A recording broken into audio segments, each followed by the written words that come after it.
अंगणवाडी सेविका व मदतनीसांचा जिल्हाधिकारी कार्यालयावर सोमवारी अंगणवाडी सेविकांचे निदर्शने। तर पाहूया बातमी खालीलप्रमाणे सविस्तर। तत्पूर्वी जर का तुम्ही चॅनलवर नवीन असाल तर चॅनलला लाईक करा, सबस्क्राईब करा आणि समोर बेलला क्लिक करा। नंतर तुम्हाला असेच नवनवीन व्हिडिओ पाहायला मिळतील। तर पाहूया बातमी सविस्तर।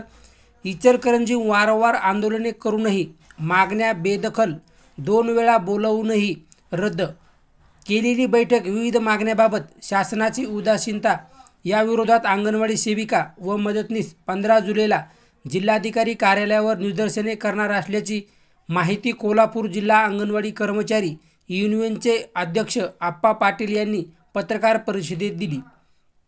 15 जुलै राज्यातील 2 लाख अंगणवाडी सेविका व मदतनीस आंदोलनात सहभागी होणार आहेत।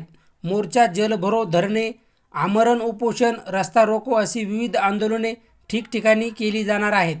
यानंतरही शासनाने मागण्या मान्य न केल्यास अंगणवाडी सेविका व मदतनीस नाईलाजास्तव बेमुदत संपावर जातील असा इशारा यावेळी देण्यात आला। तसेच अंगणवाडी कर्मचाऱ्यांच्या मासिक सभा, शासकीय बैठकांवर बहिष्कार टाकला जाणार आहे। मानधनवाढ, पेन्शन, ग्रॅज्युइटी अशा विविध मागण्यांसाठी अंगणवाडी सेविका व मदतनीस यांनी 52 दिवसाचा संप करूनही वारंवार आंदोलने केली। दरम्यान महिला बालविकास मंत्री आदित्य तटकरे यांनी मानधन वाढीसाठी पाठपुरावा करण्याचे लेखी आश्वासन दिले। त्यानंतर लोकसभेच्या आचारसंहिता लागली आणि त्यानंतर 2 वेळा बोलावलेली बैठकही रद्द केली। अंगणवाडी कर्मचाऱ्यांचा संयम आता संपत चालला आहे। आता आम्ही शांत बसणार नाही अशी भूमिका युनियनच्या सरचिटणीस जयश्री पाटील यांनी मांडली। यावेळी शोभा भंडारे, मंगल गायकवाड, अनिता माने, अर्चना पाटील आदी उपस्थित होते।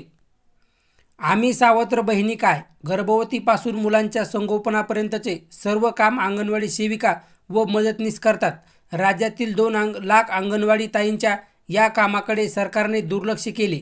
त्याचप्रमाणे मुख्यमंत्री लाडकी बहीण योजनेचे काम लावले आहे। मग आम्ही सावत्र बहिणी आहोत का, असा संतप्त सवाल यावेळी अंगणवाडी सेविका सुरेखा कोरे यांनी राज्य सरकारला केला।